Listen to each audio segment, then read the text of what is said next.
Welcome to The Weekly Trend, a podcast for navigating the markets through the lens of technical analysis. The Weekly Trend podcast is provided for educational purposes only and does not constitute any professional advice. Listeners should not act upon the information or content without first seeking advice from a registered financial planner. Welcome back to the Weekly Trend podcast. Today is Friday, June 2nd, 2023. S&P 500 currently sitting at 4283. I'm David Zarling. I'm here with Ian, parental lie detector McMillan. Ian? 4283 is above. It's above. 4180. I think we've been waiting maybe close to 50 episodes to be above this level. Of course, we don't know it in the time, back in we did get here in April. August, but Right. This could also be short-lived. It could be. But we are here giving it another shot. We are. And it's happening in an environment. Before we started recording, you highlighted, now one day does not make a trend. I want to be careful in what I'm saying, but we're potentially coming out of a period of bad breath. And you said the difference between performance today out of something like Russell 2000 representing small caps and Nasdaq 100 representing mostly large cap growth tech names. Yes. A little bit of a signal there, because I think you said Russell's up over 3%. You've got the Nasdaq it's up about 76 bips, but obviously lag today. What's a bip? A bip is the opposite of a bop. Bippity bops. Yeah, exactly. So basis points. It's up shy of a percent, while Russell 2000 is up 3. That's not something we've seen in a while. I know no one in this industry under the age of 60 uses bips, but I don't know. I like bips. I like it. Not as much as bops or bippity bops, but it's good. So maybe it's this. It's happening on a breadth thrust, which everyone's kind of waited for. Yeah, we got this in February. I get it. And January was the trifecta, right? That was the Whaley breadth thrust. That was the Zweig breadth thrust. That was the breakaway momentum. Last week, we talked about the rug pull in February. And really, since then, the breadth has been bad. Like, there's no other way to put it. Bad. Like, for example, equal weight S&P 500 has underperformed the S&P 500 by 3% or worse twice in the past 3 months. This is from Steve Depp, a pretty good technician. And he also highlighted that that's only happened twice over the past 2 decades, March of 2020 and October of 2008. And here it's happened twice in the past 3 months. And that's interesting information and confirming just how bad breadth has been, is that your equal weight would underperform the cap weight by that much 2 out of the last 3 months. And here we have maybe starting to see traction breadth-wise of rotation that we've so badly. Last week, I believe you equated it to a runner with bad lungs versus a runner with good lungs, or we could equate it to a baseball team and a couple star players carrying the team versus we may be seeing the team come off the bench and starting to perform. Yeah. Time will tell. We definitely need, this is the first door of many that the Russell 2000 needs to walk through. Good way to put it. The first door being 180, 179 using IWM. There's a gap here too. This was the second day of all the banking hoopla. Friday, March 10th. We are above a 200-day finally on the Russell. Finally above a 200-day on RSP, which is equal weight S&P. I'd say RSP has also got some work to do. It's got some work to do. Days like today are fun, but unfortunately, we're in the position where outside of the Nasdaq and the S&P, but for the average stock, we need to get this got to keep going. It's a very heavy load to carry still. Have you ever had like an individual talk to you that way, or talk that way to another individual? Like, you've got some work to do. Or like maybe you're doing some yard work and your wife is like, you got some work to do. Oh, my wife would never say that to me about my yard. She knows better. But I think it's okay because it's an interesting markets are herds of Well, people. with your analogy, I have actually a big landscaping project this weekend. So maybe the yard analogy, the burst in breath today, maybe everyone's getting work done. Yeah, what you got on the honey-do list? Big. Well, not a honey-do list. This is an Ian do list? Yeah, this is an Ian to-do list. This is on the IDL. I got you. Yes. What do you got? Grass has been perfected at this point. Perfected? Since we moved into, yeah. I don't mean to pat myself on the back, but. Okay, what type of perfection are we talking about? Are we putting? Are we driving? Are we playing sports? No, because you can't really do the bent grass. So it's not bent grass. Bermuda, yeah, you can't do like that type of grass here. That's for like Bermuda ryegrass, all the short stuff. That's you got to do the thicker grass here. So it's just lush. Bluegrass. You could play a college football game on it. Oh, nice. Is it so? It's Kentucky bluegrass, maybe. It is fescue. Okay, all right, very nice. And what's the project? Garden beds, plants. We got a lot of shrubs. We're gonna enclose the patio or surround the patio. Lots of landscaping going on. Does it involve suntan lotion? Yeah. Well, that's how you know it's serious. And dip in the pool. Yeah, if you're putting on suntan lotion to do yard work, that's how you know things are about to happen. I'm bald. I get sunburned if I wear my adaptive hat. Oh, really? Oh, that spot back there? Yes. So be careful. You're also bald. You got to think about that. I did not. I was out doing yard work for like 3 or 4 hours and top of my head got sunburned because it's like the trucker mesh hat fit. Oh, I'm sorry, buddy. Just learn. Yep. I automatically put the suntan lotion on and I think that's great. And if you're going to be putting in shrubs and getting that lawn manicured, same thing with Russell 2000. Yeah. If we're going to stay above this 180 level, the project is on. And I think if we see rotation, which we've been asking for, not that the market has to give us anything that we demand, but from a health standpoint, we want to see breadth expand. That doesn't hurt anybody. It's the lifeblood of markets. And, maybe we'll look back on this recording months from now and be like, remember how giddy we were on June 2nd about seeing rotation and then it fails? One clue that this would be we're not here to say the rotation is here, but today doesn't refute that thesis. If we operate in thesis mode of does the information provided to us today in the past few weeks confirm or deny that thesis, we are now in confirmation territory. Our clients know we've talked about 3 different steps of how we're going to be allocated in models. 1 being if we can stay above a 200-day, 2 being if we can stay above 4180, 3 being sustaining that level above 4180 on the S&P. We could be there. We could be. It's the best attempt we've had since February. We still talked about the Nasdaq for months. So if we do move higher, is there a quote unquote catch-up trade there?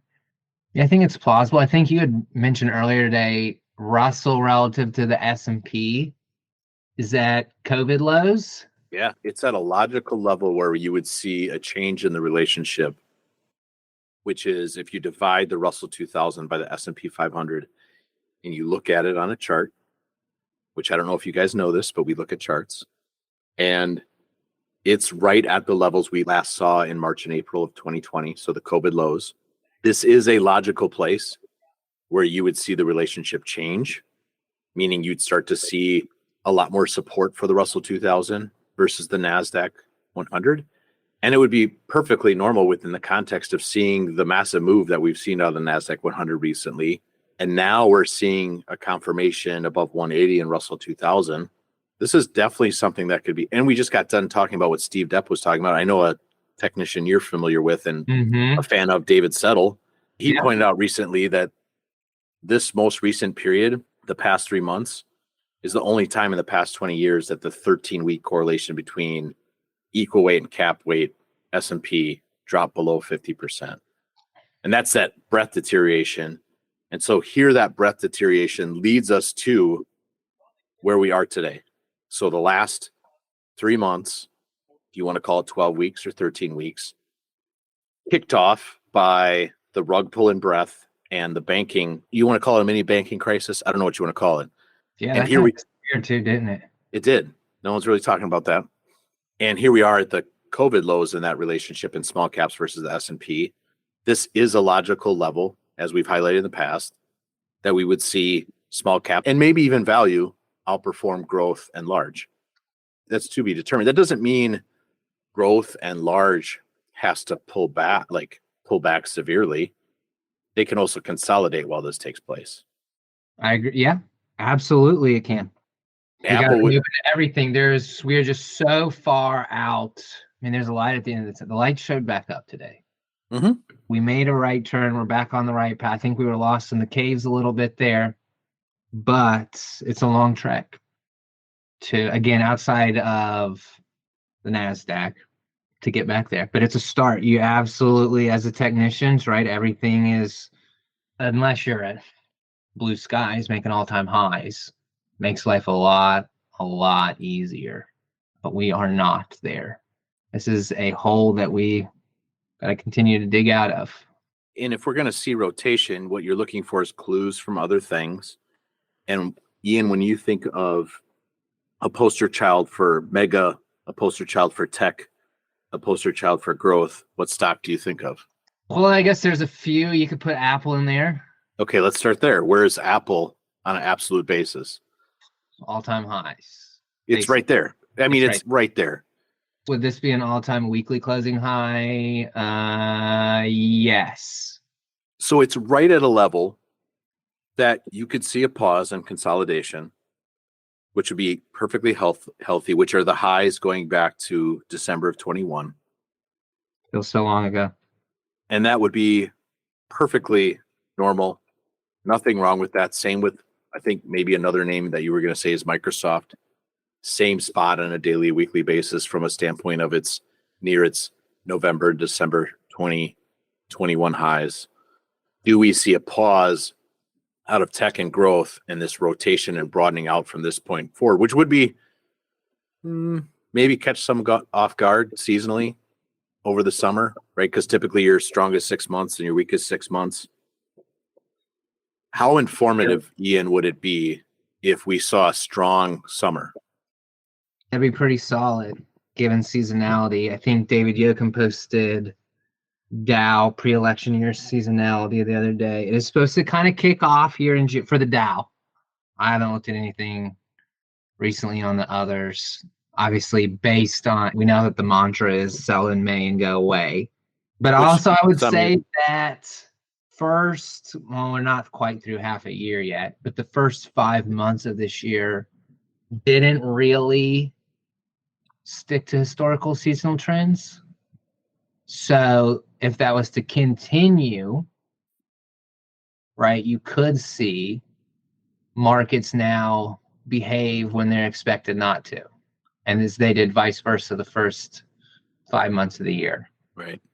There's some seasonality with the per year, like what happens each year. And then there's the presidential cycle, which we have been relatively in line with, which would call for a summer calm. And maybe that does happen from the standpoint of, are your large cap names moving sideways here and underneath the surface is percolating more demand, which maybe isn't reflected in the broad indices as much as the large caps would dictate.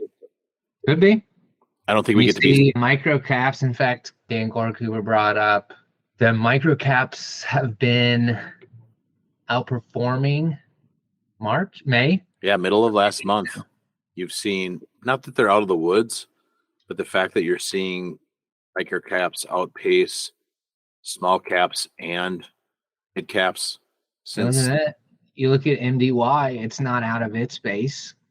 And while IWC, a good representation of micro caps, breaking out of its base. That's healthy. Especially if that can hold and move higher. That would be that broad failed breakdown look there. You know, do we look back on 6 months and say this was a ton of accumulation here at the pre-COVID highs and microcaps? Should be 100, 101. You're saying that the lows around 100, 102 date back all the way to the levels seen in 2019, 2020. Yeah, this could all have been accumulation since last summer.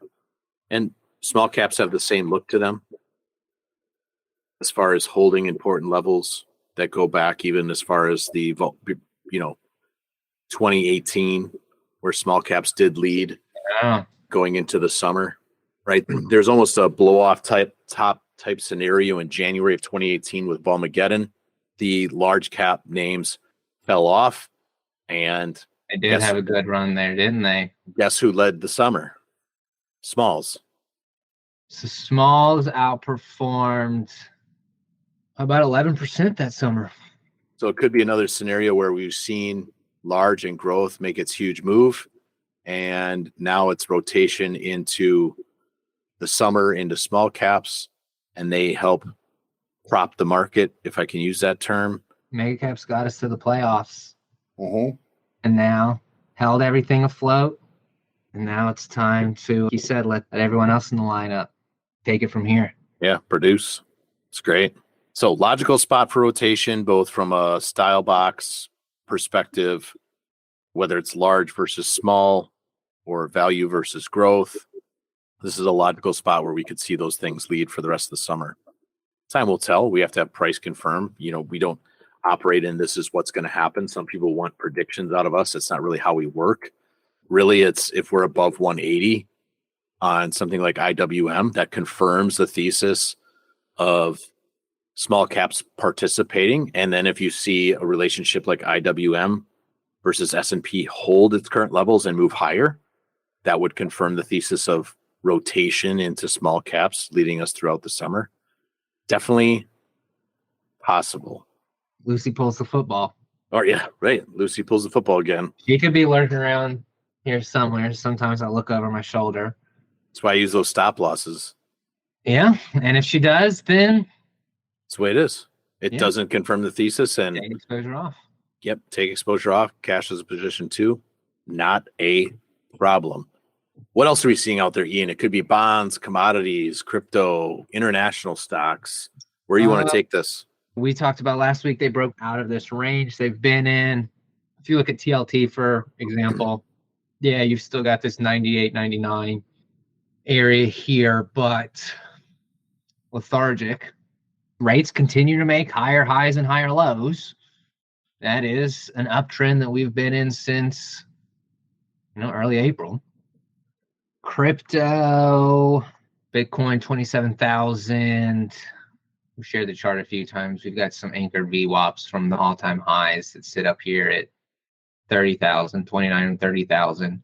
But for the most part, I assume a healthy consolidation off of it doubled in price between Thanksgiving and mid-April from 15 to 30.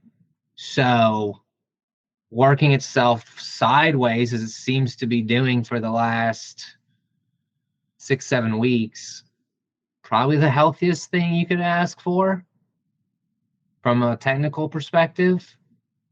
Yeah, the little cooling off never hurt anybody. Held above 25,000.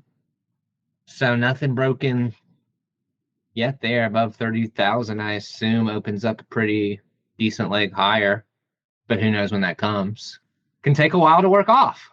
And especially at a logical point like 30,000, which has horizontal importance. And like you said, the anchor volume weighted average price from the highs, that's an absolute logical level to take some time to digest. And underneath that level, not a problem. Could it roll over from here? Absolutely. If we've got an environment of risk off where we're seeing small caps IWM below 180 and you're seeing a chart or a price level like BTC, Bitcoin, let's say it's below 25.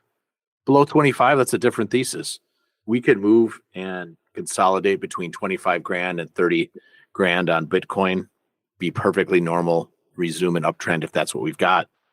These are normal market characteristics. How about international stocks? Anything we're seeing there? International, so relatively speaking, they've definitely fallen off a little the last month.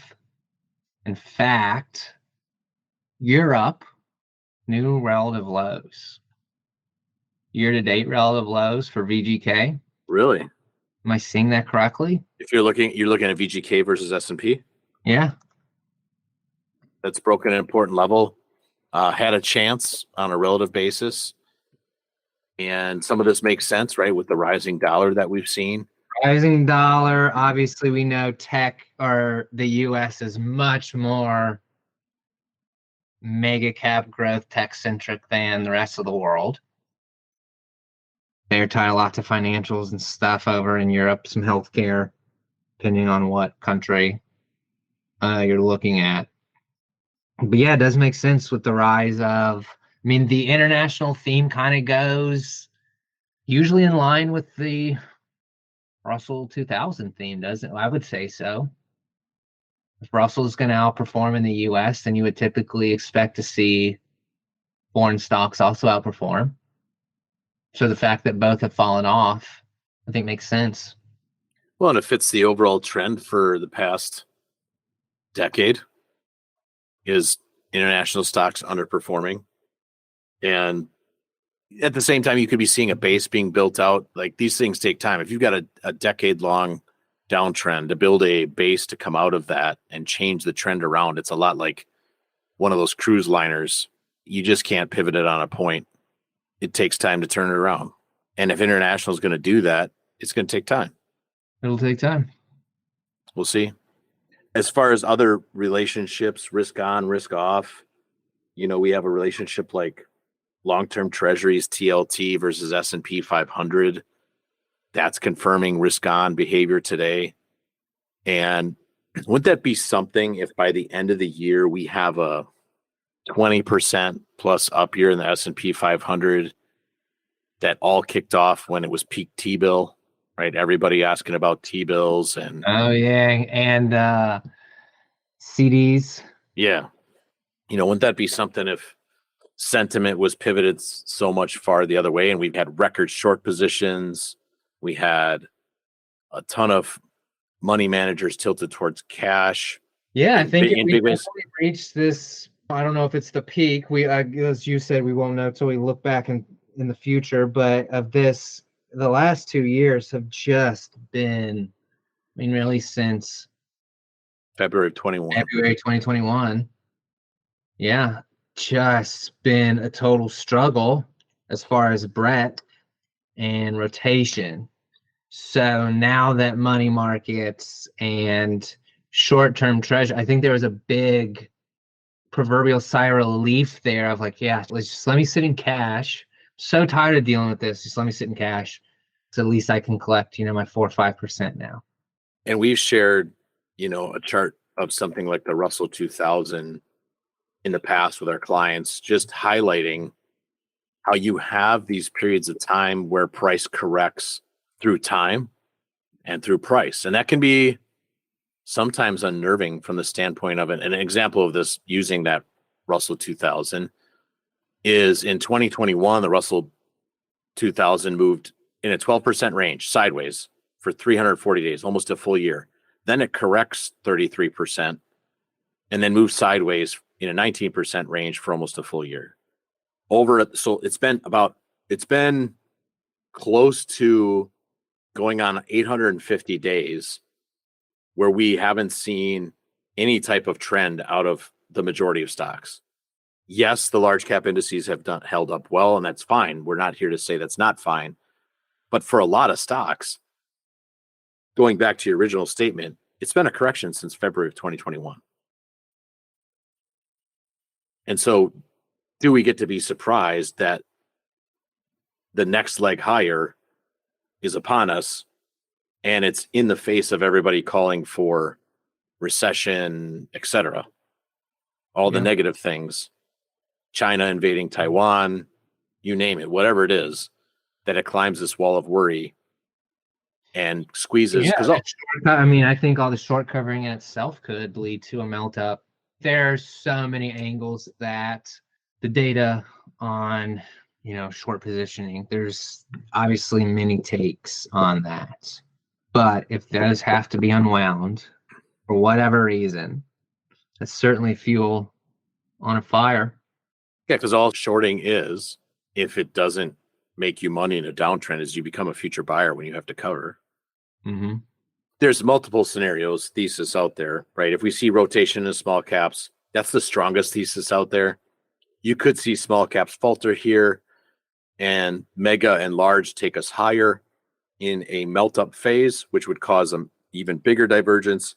That would be the more concerning of the two scenarios from the standpoint of if that scenario unfolds for a while, that can cause problems in the future as far as how things are that weak underneath the surface.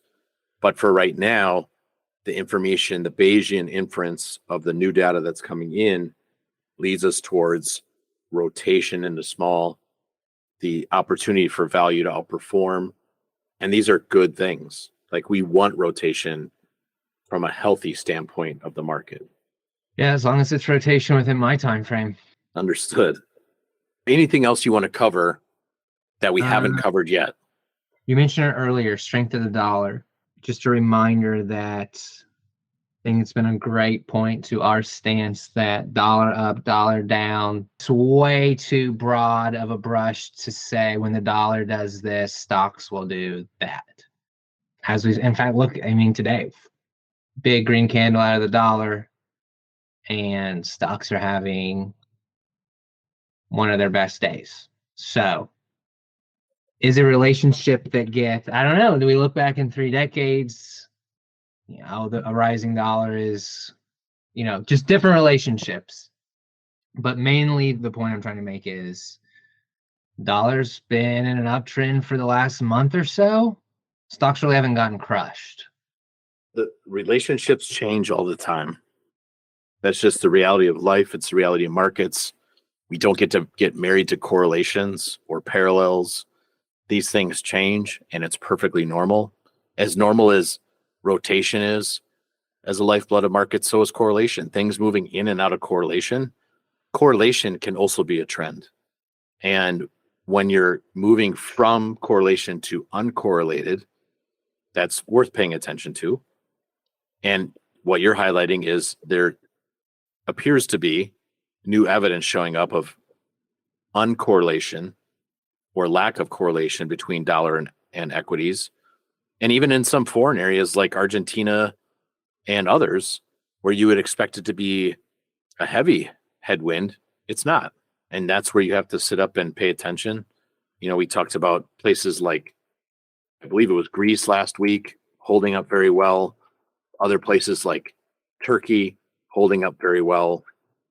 There are spots internationally. There are. While your point about the basket, if you just took international stocks as a whole, and this is why you can't do this, if you take them as a whole, yes, they are continue to underperform, but there are spots that are good.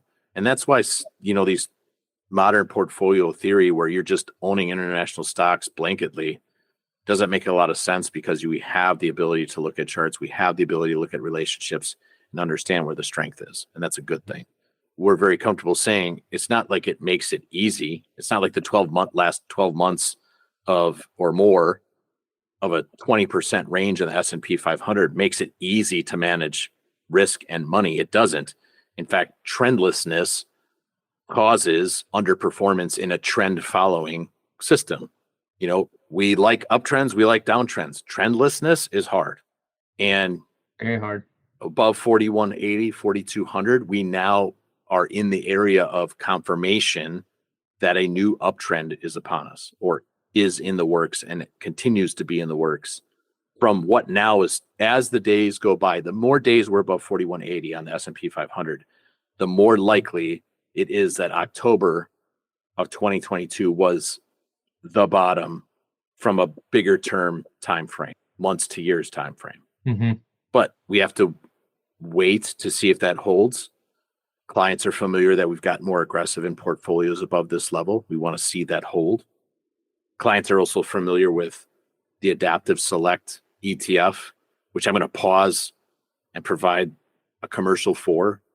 Adaptive Select, listed on the NYSE under ticker ADPV, helps investors access two of the most prevalent factors in markets, momentum and relative strength.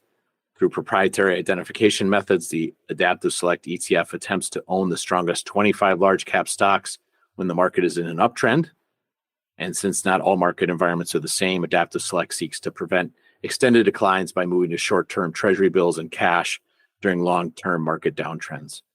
Investors can find out more including how to invest in ADPV by visiting adpvetf.com or calling 1-833-880-5200.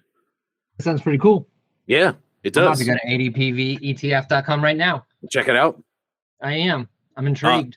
You're intrigued. And with that, we've kind of bumped up towards the end of our time. Anything else that we haven't provided yet in this episode that we want to highlight for our listeners before they give us a great rating and share it with their friends, which is the way they pay us back for providing great information? Anything else you want to highlight before we sign off? I think I've said my piece. All right. With that, I wish you the greatest of yard projects. I hope so too. With the sun protection involved, maybe I'll have to get you a different adaptive hat, one that protects the skull a little more. You're like bucket hats. Yeah. Okay. Like beach bucket hats? Yeah, I know what you're talking about. Yeah. That's a good idea, actually. Okay. Yeah. That might have just been born on this episode. Anyway, appreciate you, Ian. Have a great weekend with your family. Enjoy that yard project. And to all our listeners, we really appreciate you guys listening. And I do mean it. If you could share it with your friends and give us a high ranking, that helps build Ian and I up, knowing that we're doing the right thing by providing this information to you. Thank you guys very much. Have a great weekend, everyone.